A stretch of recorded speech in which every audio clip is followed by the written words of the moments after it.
Hello my dear friends, मैं गगन कपूर एक बार फिर आप सभी के साथ इनकम टैक्स की बातें करूंगा। मैंने लास्ट क्लास में आपको ये बताया था कि इनकम टैक्स लेने की पावर सेंट्रल गवर्नमेंट के पास है और सेंट्रल गवर्नमेंट ने इसके लिए एक लॉ बना रखा है, इनकम टैक्स एक्ट। अब इनकम टैक्स में हमें केवल इनकम टैक्स एक्ट नहीं पढ़ना पड़ता, हमें इनकम टैक्स के अंदर जो एडजस्टमेंट होती हैं वो फाइनेंस एक्ट के थ्रू होती हैं, इसलिए हमें बीच में फाइनेंस एक्ट की भी बातें आएंगी, वो भी करनी पड़ेंगी। और फिर मैंने आपको ये बताया था कि एक सीबीडीटी है जो कि इसके लिए इनकम टैक्स के रूल्स बनाती है, सर्कुलर्स देती है, कोर्ट की जजमेंट्स आती है, इन सबको मिला करके हमारा ये सब्जेक्ट बनता है जो कि आज हम आपके साथ शुरू करेंगे। इनकम टैक्स के अंदर हमारे पास टोटल कुल मिलाकर के 5 यूनिट्स हैं, यूनिट 1 2 3 4 5, जिसमें से मैं आपको पहले ही बता देता हूं कि यूनिट नंबर जो 3 होता है ना, ये हमारा मोस्ट पेनफुल है। हालांकि हम तो कहेंगे पूरा इनकम टैक्स पेनफुल है, लेकिन इसका यूनिट नंबर 3 कुछ ज़्यादा ही पेनफुल होता है। हम लोग स्टार्टिंग किससे करेंगे? पहले हम स्टार्टिंग करेंगे यूनिट नंबर 1 से। टोटल 5 यूनिट है, हर एक यूनिट से हमें क्वेश्चंस आने वाले हैं, इसलिए हम हर एक यूनिट के ऊपर फोकस करेंगे। तो जो हमारा यूनिट 1 है, इसके अंदर बेसिकली हमने कुछ बेसिक कंसेप्ट आपके साथ डिस्कस करने हैं।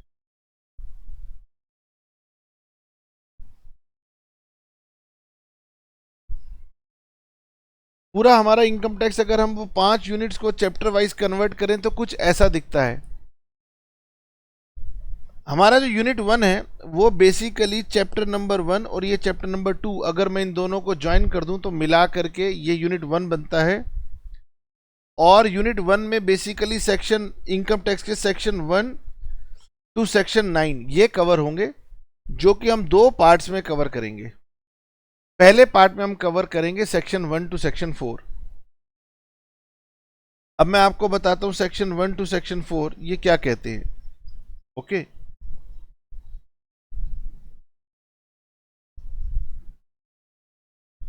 हमें एग्जाम में कुछ ना कुछ आप देखेंगे तो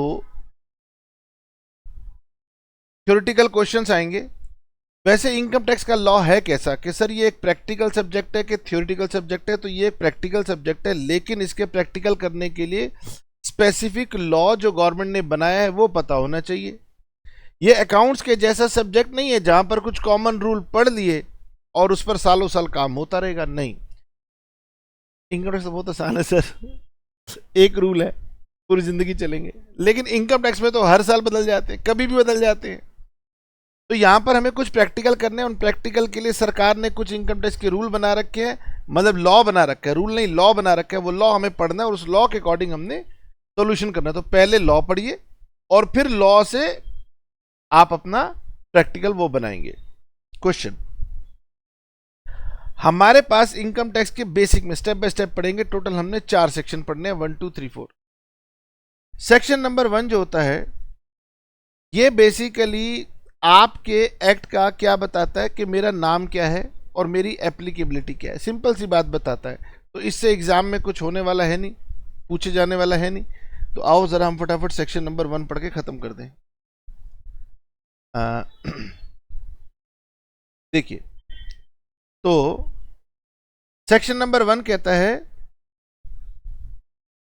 this act is to be called income tax act 1961। It extends to whole of India. It came into force on 1 April 1962। अगर आप कोई प्रोफेशनल एग्जाम दे रहे हो जहां पर एमसीक्यू आता हो तो ये सेक्शन आपके काम का है, लेकिन हमारे बीकॉम में हमने केवल इसको पढ़ना है और खत्म कर देना। लो जी, सेक्शन नंबर 1 कंप्लीट हो गया।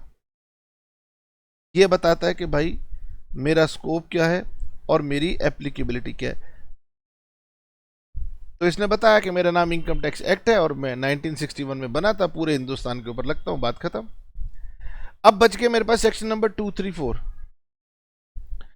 जब भी हम इनकम टैक्स की बातें करेंगे तो हम ना कई बार सेक्शन के साथ बात करेंगे, और जहां पर मैं कहूंगा कि ये सेक्शन याद कर लेना, ऐसे हमें सारे सेक्शंस याद करने की जरूरत नहीं होती, लेकिन कुछ इंपॉर्टेंट सेक्शंस पर मैं बता दूंगा कि वो सेक्शंस आपको याद करने हैं। तो मैं सेक्शन 2 3 4 की बात आपके साथ कर रहा हूं। सेक्शन नंबर 2 जो होता है लॉ का, उसमें होती हैं डेफिनेशंस, और बहुत सारी डेफिनेशंस होती हैं। अब आप कहोगे कि सर अगर मैं गूगल पे इनकम टैक्स एक्ट खोलना चाहूं तो खोल लो, वहां पे डेफिनेशन देखना चाहो तो देख लो, बहुत सारी डेफिनेशन होंगी। तो सर क्या मुझे एग्जाम के लिए सारी डेफिनेशंस चाहिए? नहीं, तो मुझे एग्जाम के लिए कुछ सिलेक्टेड डेफिनेशंस बच्चों को सिखानी है। तो सर फिर शुरू करो, बात खत्म करो। बेटे आपको रिदम बनाने के लिए मैं क्या करूंगा, अगर मैं सारी डेफिनेशंस पढ़ाऊंगा ना अभी तो हो सकता है समझ में ना आए, तो मैंने सोचा मैं एक काम करता हूं, मैं रिदम बनाता हूं। रिदम कैसे बनाता हूं कि कुछ कुछ लॉ पढ़ाऊंगा और उस लॉ में जब कोई टर्म आएगी तो वो टर्म आपको समझा दूंगा, इससे आपको उसकी जो है लर्निंग आपके लिए आसान हो जाएगी। तो मैं काम करता हूं, पहले मैं जाऊंगा आपके साथ सेक्शन नंबर 4 के पास। सेक्शन नंबर 4 जो है वो इनकम टैक्स एक्ट का चार्जिंग सेक्शन है, पूरे इनकम टैक्स एक्ट का चार्जिंग सेक्शन है। अब आप मेरे साथ ना इनकम टैक्स एक्ट में कई बार ये टर्म पढ़ोगे, चार्जिंग सेक्शन। चार्जिंग सेक्शन का मतलब है कि भाई इनकम टैक्स को या टैक्स के किसी भी प्रोविजन को लगाने की जो पावर है वो किस सेक्शन में है, that is called charging section. ये उसको ताकत दे रहा है। तो what is the charging section of income tax? तो चार्जिंग सेक्शन हमारे पास सेक्शन नंबर 4 है। आओ जी हम पहले सेक्शन नंबर 4 पढ़ते हैं।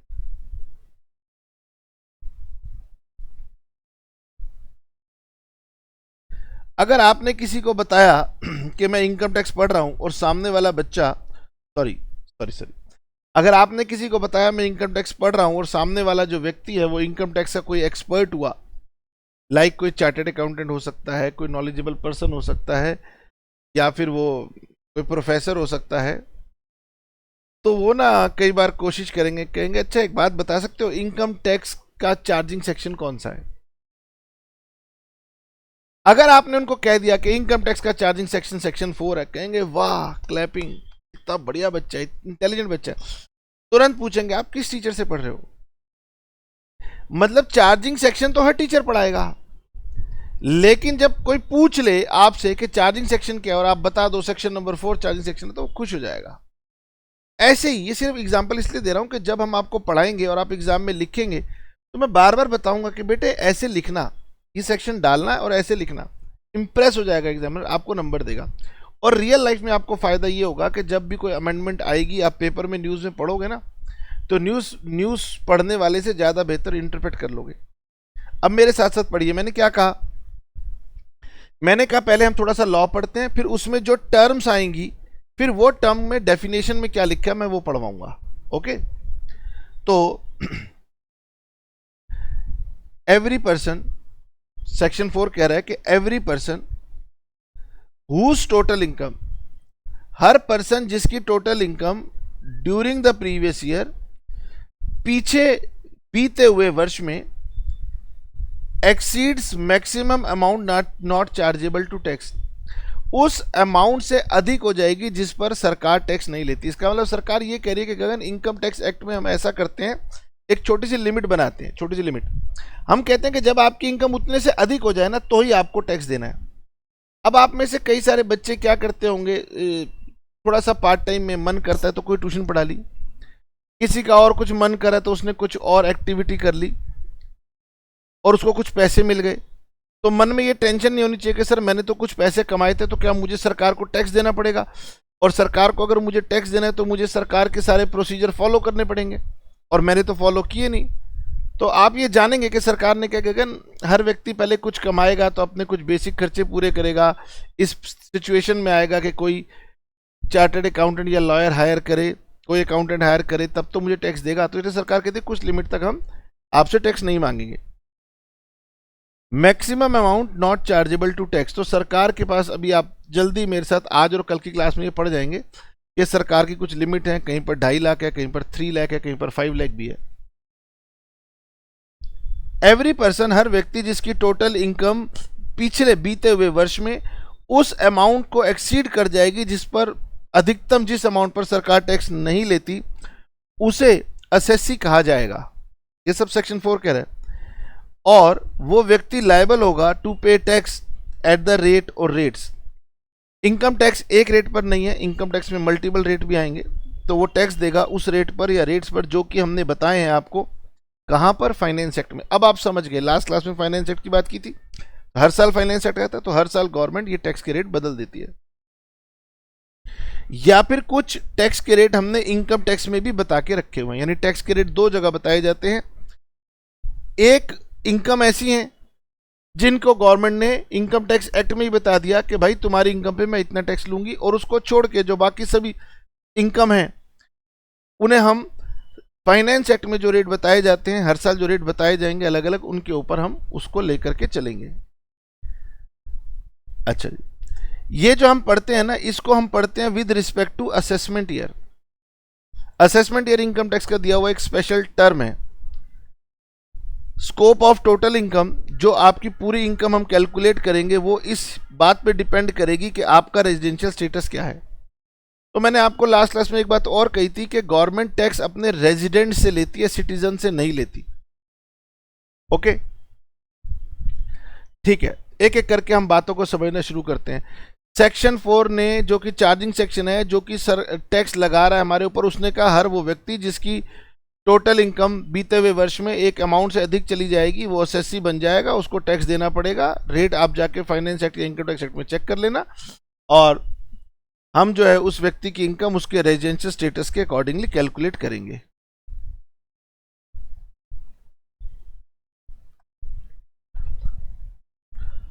तो अब हम सबसे पहले पकड़ते हैं डेफिनेशन ऑफ पर्सन।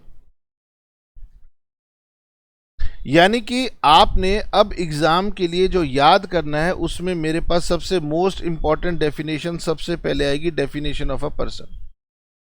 आइए जी, बुक के उसके नोट्स के पास चलते हैं और हम पढ़ते हैं कि पर्सन की डेफिनेशन क्या है। तो पहले मैं आपको बताता हूं कि पर्सन की डेफिनेशन को आपने रट लेना है। बड़ी जो डेफिनेशन है, ऐसा नहीं है कि हर डेफिनेशन को समझना पड़ता है, कुछ डेफिनेशंस को रटना पड़ता है। तो इनकम टैक्स एक्ट में पर्सन की डेफिनेशन दी गई है, और पर्सन की डेफिनेशन को आप कर लेंगे मोस्ट इंपॉर्टेंट, और आपने रटना है कि पर्सन की डेफिनेशन सेक्शन 2 सब सेक्शन 31 आ जाता है, 231 सेक्शन 2 क्लॉज 31, ऐसे पढ़ लीजिए। ये कह रहा है पर्सन इंक्लूड्स, और मैंने इसको रेड कलर से लिखा है, यानी एग्जाम में आपने इंक्लूड्स को इंक्लूड्स ही लिखना है। अगर आपने पर्सन मीन्स लिख दिया या पर्सन में आपने कुछ और लगा दिया तो फिर मार्क्स कट जाएंगे। जब डेफिनेशन लिखनी है तो एग्जैक्टली वही लिखना है जो लॉ में लिखा है। लॉ कह रहा है कि पर्सन का मतलब हम कुछ समझाने नहीं वाले, हम एक लिस्ट बताने वाले हैं, वो लिस्ट जो है ना मेरे लिए पर्सन है। अब जब आप अकाउंट्स पढ़ते थे तो आपने पढ़ा था अकाउंट्स के अंदर क्या होता है कि सर रियल, नॉमिनल, पर्सनल, 3 तरह के अकाउंट्स होते थे। अब पर्सनल अकाउंट क्या होते थे? तो पर्सनल अकाउंट में आता था राम, श्याम, मोहन, सीता, गीता, सब पर्सन है। लेकिन वहां पर आपको बताया जाता था कि जब आप पर्सनल अकाउंट अप्लाई करते हो तो पर्सनल अकाउंट सिर्फ पर्सन्स पर नहीं लगता, वो उन बिजनेस एंटिटीज के ऊपर भी लगता है, क्योंकि हम व्यापार जो करते हैं वो कई बार बिजनेस एंटिटीज के साथ करते हैं। ऐसे यहां पर भी सरकार ने बताया कि पर्सन का मतलब केवल आप ये मत समझना इंडिविजुअल पर्सन है। अगर हम नहीं समझाते तो आप पर्सन का मतलब क्या मानते हैं? Human being. लेकिन यहां पर सरकार कह रही है कि नहीं, हमारे पर्सन की लिस्ट बड़ी वाइड है और उसमें ह्यूमन बीइंग के साथ साथ और भी लोग जुड़ेंगे।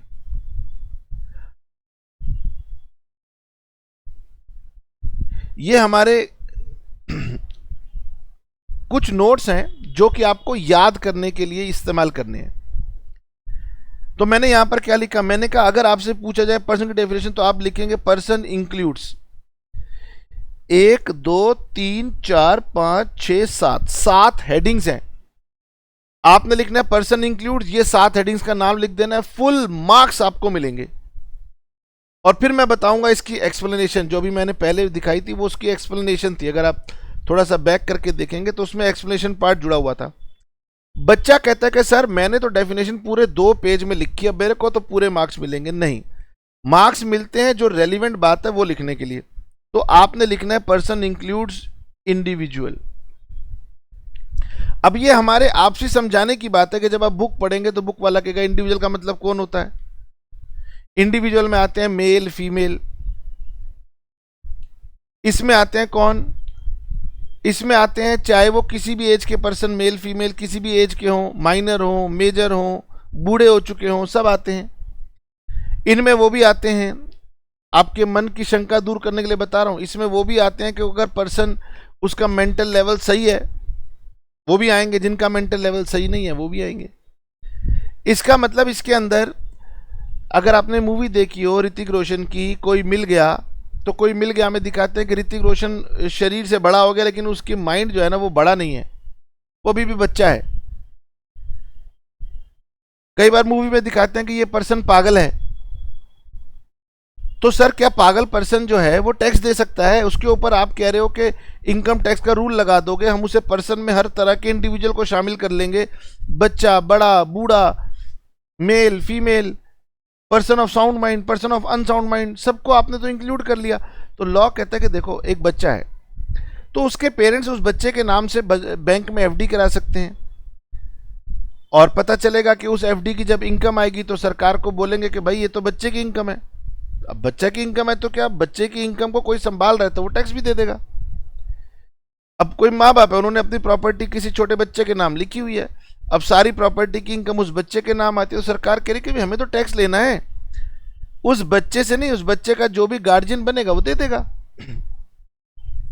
तो हमें डेफिनेशन के अंदर एक्सप्लेनेशन नहीं लिखनी होती, ये आपके समझने के लिए कि इनकम टैक्स हर व्यक्ति के ऊपर लगेगा जो कमाई कर रहा है। वो ये ना सोचे कि भैया मेरी तो उम्र अभी 18 साल हुई नहीं तो मैं कैसे टैक्स दे सकता हूँ। भाई आप बाल कलाकार हैं, मूवी में काम करते हैं, सिंगिंग करते हैं, स्पोर्ट्स खेलते हैं, आईपीएल में गजब कर दिया वैभव सूर्यवंशी ने, बड़े बड़े खिलाड़ियों को पीछे छोड़ दिया, करोड़ों रुपए में वो सोल्ड आउट हुआ है।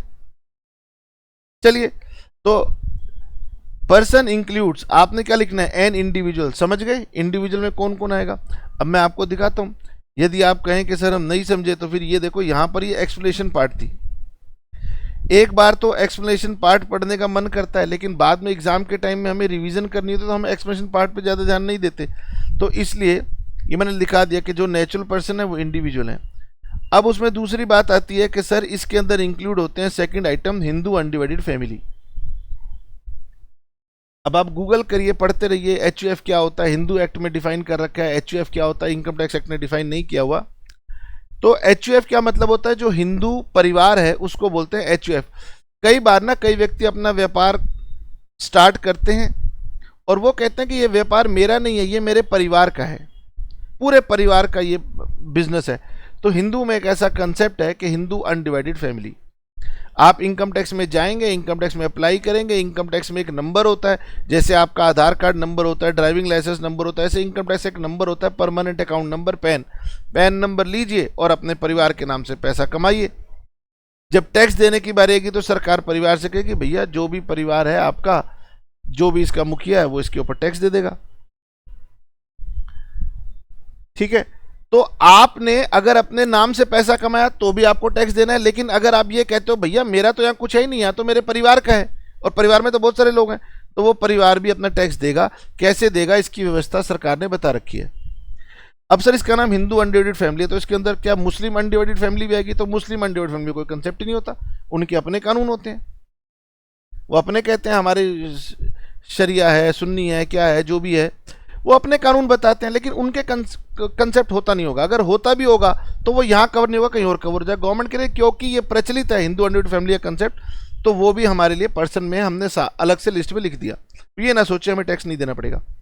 अब क्योंकि जो सिख लोग होते हैं, जो सरदार होते हैं वो भी हिंदू हैं, जो जैनीज हैं वो भी हिंदू हैं, तो इसीलिए अगर जैन परिवार है, कोई सिख परिवार है, तो वो सोचे क्या सर हम एचयूएफ में कवर होते हैं? तो हाँ, आप एचयूएफ में कवर होते हैं। इवन जो पारसी है ना वो भी हिंदू ही होते हैं, तो पारसियों का भी ये कंसेप्ट हो सकता है। बट जो लोग अदर देन हिंदू हैं, मुस्लिम्स होंगे, तो उनको अगर उन्होंने अपना कोई परिवार का यूनिट बना के बिजनेस खोल रखा है तो वो यहाँ कवर नहीं होंगे, कहीं और कवर हो जाएंगे, लेकिन कवर वो भी होंगे। उसके बाद आती है कंपनी। अब आपने व्यापार करना है तो व्यापार करने का एक तरीका है कि आप कंपनी बना लो। तो अगर आप कंपनी बनाते हो और कंपनी कमाते हो तो कंपनी को भी टैक्स देना है, क्योंकि कंपनी भी लॉ की नज़र में क्या है, पर्सन है। अब कंपनी कैसी हो सकती है, प्राइवेट हो सकती है, पब्लिक हो सकती है। हमारे देश में जो कंपनीज क्रिएट होती हैं डोमेस्टिक कंपनी वो भी हो सकती हैं, और जो विदेशी कंपनीज हैं वो भी हो सकती हैं। अब आपके मन में ये सवाल आ सकता है कि सर विदेशी कंपनी से हम क्यों टैक्स लेंगे? तो भाई अगर एप्पल कंपनी है या कोई और कंपनी है, सैमसंग कंपनी है, ठीक है विदेशी कंपनी है, तो अगर वो हमारे देश में आकर के काम कर रही हैं तो क्या हमारी सरकार उनसे टैक्स नहीं लेगी? लेगी। जो नहीं कर रही उनसे नहीं लेंगी। फर्म, आपने 12th क्लास से पढ़ा था, पार्टनरशिप फर्म होती है। अब एक व्यक्ति एक बिजनेस चलाएगा, कई लोग मिलकर बिजनेस को बड़ा कर लेंगे। तो अगर आप पार्टनरशिप फर्म चलाते हैं तो पार्टनरशिप फर्म की जो इनकम होगी उसके ऊपर आपको टैक्स देना पड़ेगा। अब इसी फर्म का एक मॉडर्न कंसेप्ट हो गया लिमिटेड लाइबिलिटी पार्टनरशिप। एक पार्टनरशिप फर्म में हर एक पार्टनर की लाइबिलिटी अनलिमिटेड होती है, बड़ा रिस्की काम है। तो उन्होंने कहा यार ये तो बहुत दिक्कत वाला काम है, तो उन्होंने कहा हम आपको एक फीचर दे रहे हैं कि आप लिमिटेड लाइबिलिटी पार्टनरशिप बन जाओ। तो लिमिटेड लाइबिलिटी पार्टनरशिप भी एक फर्म होती है, तो वो भी हमारे पास पर्सन की डेफिनेशन में कवर होती है। अब हम एलएलपी एक्ट पढ़ नहीं रहे, इसलिए एलएलपी पे ज्यादा चर्चा करेंगे नहीं। अब आ गई बात यहां पर एसोसिएशन ऑफ पर्संस और बॉडी ऑफ इंडिविजुअल्स। कई बार क्या होता है कि कुछ लोग एक समूह बनाते हैं और व्यापार करने लग जाते हैं। हमने बोला भाई साहब ये आपका समूह क्या है, क्या ये हिंदू अनडिवाइडेड फैमिली है? वो कहते नहीं भैया हम कोई परिवार के सदस्य थोड़ी ना, हिंदू अनडिवाइडेड फैमिली है। हमने पूछा अच्छा तो क्या है, तुम कंपनी हो? कह रहे नहीं नहीं हमने कोई कंपनी नहीं बनाई, हमने कोई कागज नहीं फाइल किया, जाके चेक कर लो कंपनी चेक में। हमने कहा अच्छा तो कि तुम क्या तुम पार्टनरशिप फर्म हो, एलएलपी हो? कह रहे नहीं नहीं हमने कोई फर्म वर्म कुछ नहीं बनाई। कमाल की बात है यार, मतलब तुम पैसे कमा रहे हो लेकिन तुमने अपनी कोई आइडेंटिटी बनाई नहीं है। कह रहे तभी तो नहीं बनाई कि हमारे ऊपर कानून ना लगे। तो सरकार कहते भाग यहां से, तेरे पे भी कानून लगेगा, तेरे को हम बना देंगे एसोसिएशन ऑफ पर्सन। यानी जिसका कोई स्पेसिफिक नाम नहीं है तो वो छूट जाएगा क्या? नहीं, उसको बोल देंगे एसोसिएशन ऑफ पर्सन। तो सर अगर वो एसोसिएशन ऑफ पर्सन है, मतलब कोई व्यक्ति ज्वाइंट वेंचर कर ले, अब पता चले मेट्रो का प्रोजेक्ट चल रहा है, रोड बनानी है, डैम बनानी है, और दो कंपनियां मिलकर ज्वाइंट वेंचर में काम कर रही हैं, तो एसोसिएशन ऑफ पर्सन होगी। सर एसोसिएशन ऑफ पर्सन होगी तो फिर बॉडी ऑफ इंडिविजुअल क्या है? बॉडी ऑफ इंडिविजुअल का मतलब है ग्रुप ऑफ इंडिविजुअल्स। अगर एक्स वाई जेड तीन लोग मिलके ज्वाइंट वेंचर कर ले, अब एक्स वाई जेड ना तीनों कह रहे हम पार्टनर वार्टनर कुछ नहीं है। एक्स कह रहा है भैया मेरा धंधा अलग है, इसका अलग है, उसका अलग है, एक प्रोजेक्ट करना था, हम तीनों अलग अलग कैटेगरी से आते हैं, हमने मिलके एक काम स्टार्ट कर दिया। मान लीजिए एक मोबाइल एप्लीकेशन बनाने में एक्सपर्ट था लेकिन वो एंड्रॉयड बना सकता था, दूसरा व्यक्ति वाई था वो एंड्रॉयड एप्पल का बना सकता था, और तीसरा कहता है कि मैं तो भाई साहब वेब टेक्नोलॉजी इंटरनेट का एक्सपर्ट हूं, तो मैं वेबसाइट बनाता हूं। उन्होंने कहा यार एक कंपनी का काम करना है, चलो मिलके तीनों प्रोजेक्ट पर काम कर रहे हैं। तो एक्स वाई जेड तीन अलग लोग हैं, तीन अलग इंडिपेंडेंट काम करते हैं, लेकिन प्रोजेक्ट में एक साथ काम कर रहे हैं। तो क्या करेंगे? क्या वो हिंदू फैमिली है? नहीं। क्या वो पार्टनर्स है? नहीं। क्या वो कंपनी है? नहीं। तो वो कहलाएंगे बॉडी ऑफ इंडिविजुअल, क्योंकि ये एक ऐसा एसोसिएशन है जिसमें केवल और केवल इंडिविजुअल्स हैं। सर अगर एक कंपनी और एक पार्टनरशिप फर्म और एक इंडिविजुअल अलग अलग तरह के लोग मिल जाएंगे तो वो क्या बन जाएंगे? वो बन जाएंगे एसोसिएशन ऑफ पर्संस। यानी इंडिविजुअल को छोड़कर अगर किसी और आइडेंटिटी का समूह है तो वो बन गया एसोसिएशन ऑफ पर्संस। सर ये क्या हमेशा एसोसिएशन ऑफ पर्सन होंगे? अरे जो लोग अपने आप को रजिस्टर करा लेंगे as a firm, as a company, वो बात खत्म, बाकी लोग इसमें कवर होंगे।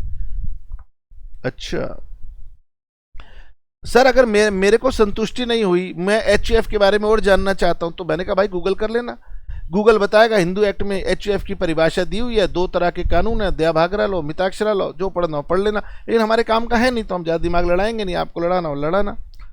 अब सर इंडिविजुअल हो गया, हिंदू अनडिवाइडेड फैमिली हो गया, कंपनी हो गया, फर्म हो गया, एसोसिएशन ऑफ पर्संस हो गया, बॉडी ऑफ इंडिविजुअल हो गया।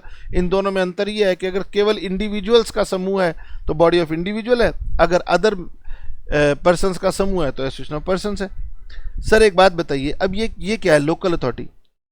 अब गवर्नमेंट कहती है कि हमारे पास एमसीडी जैसी संस्थाएं हैं, पंचायत जैसी संस्थाएं हैं, ये संस्थाएं भी कमाइयां कर रही हैं, तो इनको भी हम इनकम टैक्स के दायरे में लाएंगे। अब सुन के बड़ा अजीब लगता है, लेकिन वो कहते हैं कि देखो अगर हमने किसी को कंट्रोल करना है तो पहले हमें उसे इनकम के दायरे में लाना होगा, अगर बाद में हमारा मन करेगा तो हम उसको कह देंगे कि भाई तू एग्जेम्प्ट है। अब मैं अगर आपसे बात करूं कि जितनी भी चैरिटेबल ऑर्गेनाइजेशन होती हैं, किसी ने मंदिर खोला हुआ है, रिलीजियस ट्रस्ट खोला हुआ है, हमारे घरों में रिलीजियस ट्रस्ट घरों में सच में बनी हुई है, पॉलिटिकल पार्टीज बनी हुई हैं, क्या कांग्रेस पार्टी को टैक्स नहीं देना होगा? क्या कांग्रेस पार्टी अपनी कमाई नहीं करती है, तो वो भी कवर होगी। तो सर वो कहां कवर होगी, है ना? इन सारी बातों पर चर्चा होगी, चिंता नहीं करो। अब बात करते हैं कि sir local authority, local authority के अंदर गवर्नमेंट की वो अथॉरिटीज आती हैं जो सेंट्रल गवर्नमेंट स्टेट गवर्नमेंट के नीचे वाली होती हैं। जैसे दिल्ली में बात करें तो म्युनिसिपल कॉर्पोरेशन ऑफ दिल्ली है, दिल्ली डेवलपमेंट अथॉरिटी है, पंचायत हैं, ये सब कवर होती हैं, और इनको गवर्नमेंट ने बोल रखा है कि ये हमारी गवर्नमेंट की अथॉरिटीज हैं, तो ये भी हमारे पास पर्सन है। अब आ गया आर्टिफिशियल जुरिडिकल पर्सन। अब जो बच गए वो आर्टिफिशियल जुरिडिकल पर्सन में आ जाएंगे। मतलब अब जैसे किसी ने खोला है, अब वो कहते हैं कि भाई ये प्रभु हैं, भगवान है, ये पैसा तो भगवान का, मेरा थोड़ी ना है। तो वो भगवान जिसे आप बोल रहे हैं एक आर्टिफिशियल आइडेंटिटी है, वो कह रहे कि भाई हमें कोई दिक्कत नहीं है, आप भगवान के नाम पर पैसा लीजिए, अपने रिलीजन के नाम पर पैसा लीजिए, इस मर्जी के नाम पर पैसा लीजिए, तो जो उसका पैसा ले रहा है उसको भी हम इनकम टैक्स के दायरे में रखेंगे। हम कह रहे यार तुम भगवान से टैक्स मांगोगे? वो कह रहे यार अगर हम तुम्हारे को इनकम टैक्स के दायरे में नहीं लाएंगे तो तुम कई सारी इरेगुलरिटीज कर सकते हो, न्यूज़ सुन लो, हम देखेंगे और हम फिर कह देंगे अगर आप रिलीजियस पर्पस के लिए काम करते हो तो ठीक है, आपकी इनकम छोड़ देंगे, लेकिन रिलीजियस के नाम पर हो सकता है कि आप पैसे का इस्तेमाल कुछ और करे हो तो हम आपको टैक्स कर देंगे, केवल नाम रखने से तो हम आपको छोड़ेंगे नहीं। अब आपको वैसे एग्जाम में केवल ये 7 हेडिंग लिखनी है, पूरे मार्क्स मिलेंगे, लेकिन अगर आपको अपनी इंटरनल फीलिंग के लिए मन में आए कि सर मैं इनको एक बार बुक से पढ़ना चाहता हूं, तो देखो मैंने तो आपको नोट्स में ये सारी बातें दी हुई हैं कि नोट्स में भी आप पढ़ सकते हैं, ये देखिए, ठीक है।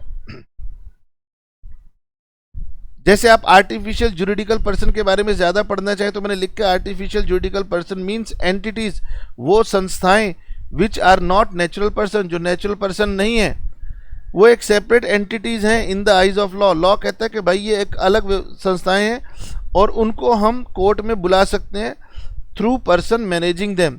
तो अगर कोई भगवान के नाम पर, कोई मूर्ति के नाम पर, कोई देवी देवता के नाम पर जो संस्थाएं चल रही हैं, जो यूनिवर्सिटीज चल रही हैं, वो इस कैटेगरी के अंदर आती हैं।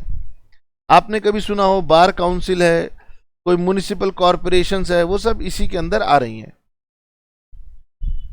एक्चुअली म्युनिसिपल कॉरपोरेशन तो हमारे लोकल अथॉरिटी के अंदर आ जाती है, तो म्युनिसिपल कॉरपोरेशन नहीं, अदर जो कॉरपोरेशन है उसके अंदर आ जाती हैं। ठीक है सर, आगे बढ़ते हैं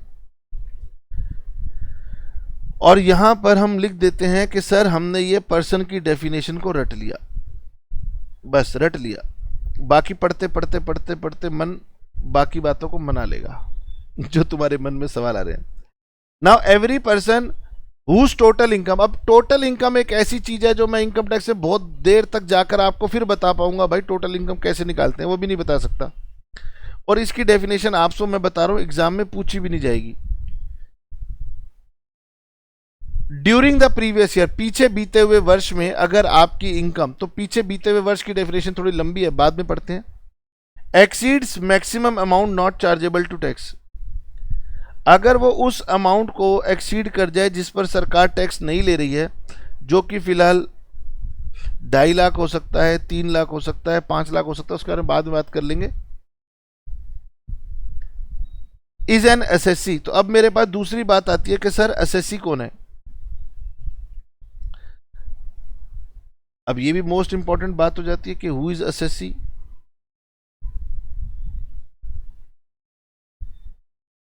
आइए, अब यहां पर लिखा है एसएससी मींस, है ना, ऊपर क्या लिखा था, ऊपर लिखा था सर पर्सन इंक्लूड्स,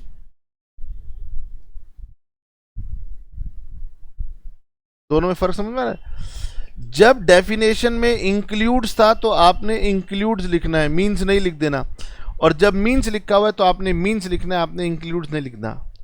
तो एसएससी मींस, वो कह रहे एसएससी का मतलब होता है एनी पर्सन, ऊपर के जो 7 लोग हमने बताए हैं, एनी पर्सन बाय हुम, जिसके द्वारा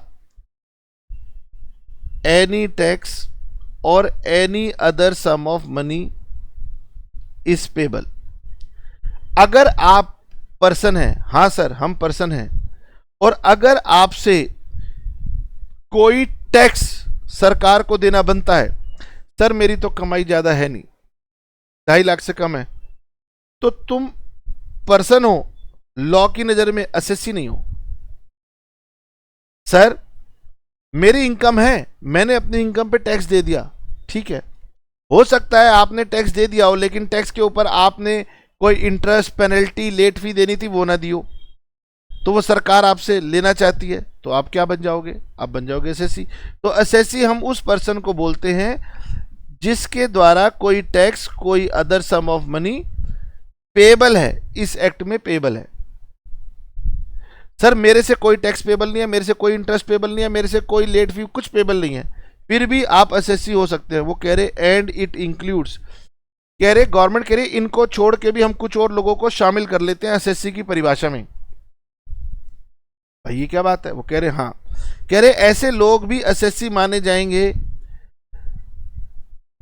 अ person in respect of whom any proceeding has been undertaken under this act. ऐसे व्यक्ति भी पर्सन माने जाएंगे जिनके खिलाफ हमारे इनकम टैक्स एक्ट में कोई कार्रवाई चालू है। अब सर मेरे खिलाफ कार्रवाई क्यों चालू है? सरकार के लिए देखो कार्रवाई इसलिए चालू सकती है for the assessment of his income.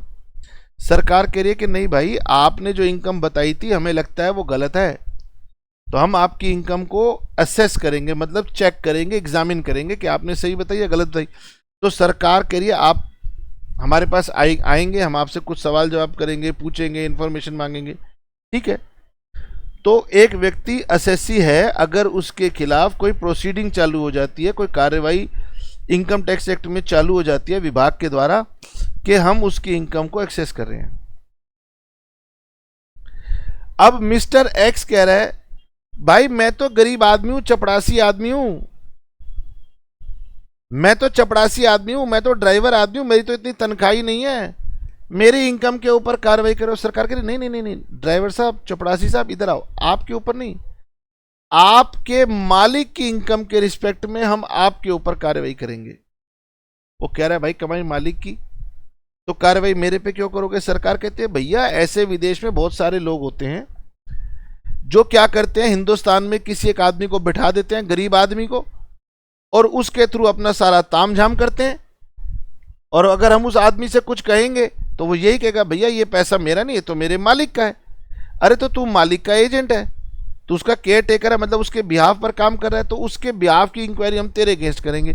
तो यहां पर लॉ कहती है कि एसएससी इंक्लूड्स एनी पर्सन जिनके रिस्पेक्ट में प्रोसीडिंग स्टार्ट की गई है या तो उसकी खुद की इनकम के लिए या फिर income of any other person in respect of whom he is accessible।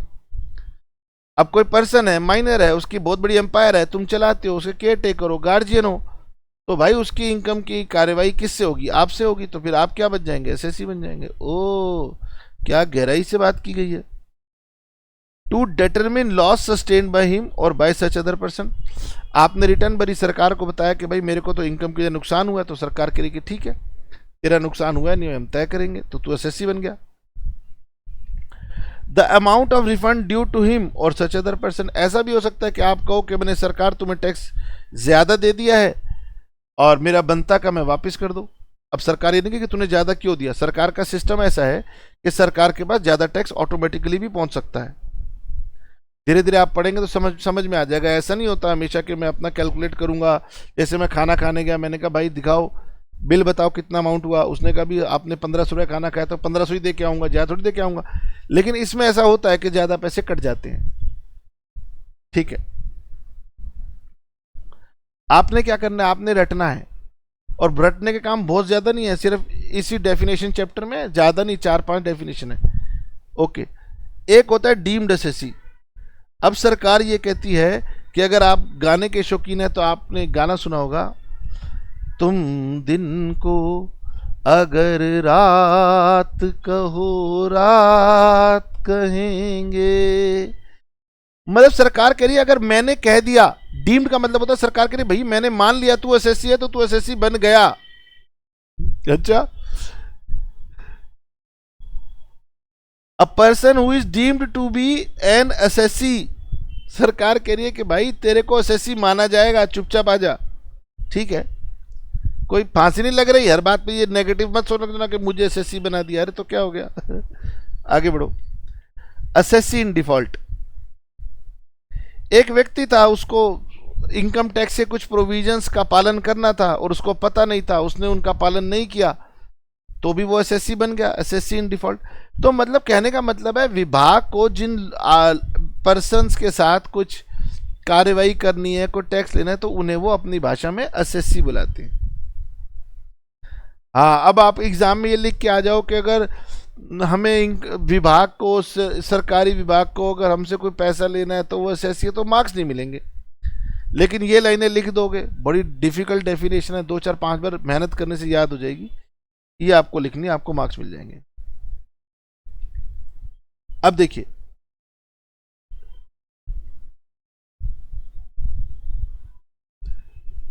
क्या कुछ और अभी बच रहा है हमारे पास?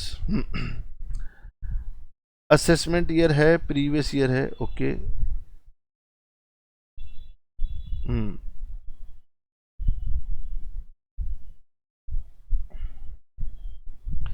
अब हमारे पास एक कंसेप्ट बचता है। अगर आप डेफिनेशन में जाएंगे तो डेफिनेशन जो चार्जिंग सेक्शन की डेफिनेशन थी उसमें एक वर्ड था प्रीवियस ईयर और एक वर्ड था असेसमेंट ईयर।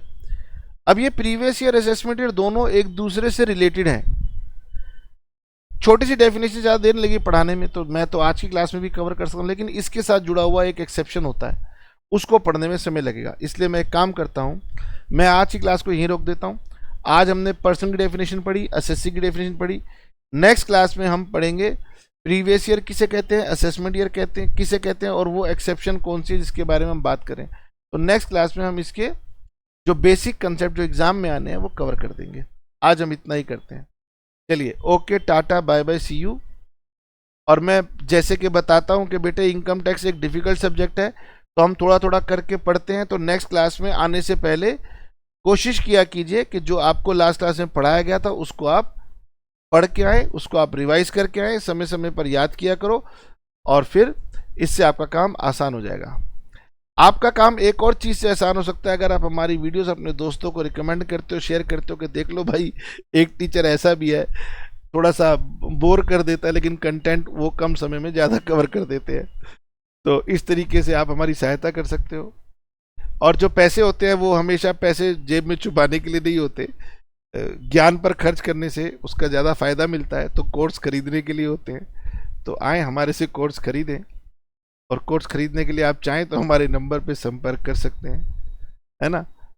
चलिए ठीक है, मिलते रहेंगे, इसी तरीके से बातचीत चलती रहेगी, हम आपको लुभावने सपने दिखाते रहेंगे ताकि आप हमारे से कोर्स परचेज करें। लेकिन असल बात यह है कि आप जब YouTube वगैरह पर देख लेते हैं हमारी वीडियो, तो हम एक ही रिक्वेस्ट करते हैं कि प्लीज़ कमेंट करके बताया करो कि आपको कैसा लग रहा है ना। तो उससे क्या रहता है कि आपकी जो एक्सप्रेशन पावर है वो निकल के आती है। खैर सर, ज़्यादा बातें नहीं करेंगे, नेक्स्ट क्लास में मिलते हैं। Okay, tata, bye bye, see you.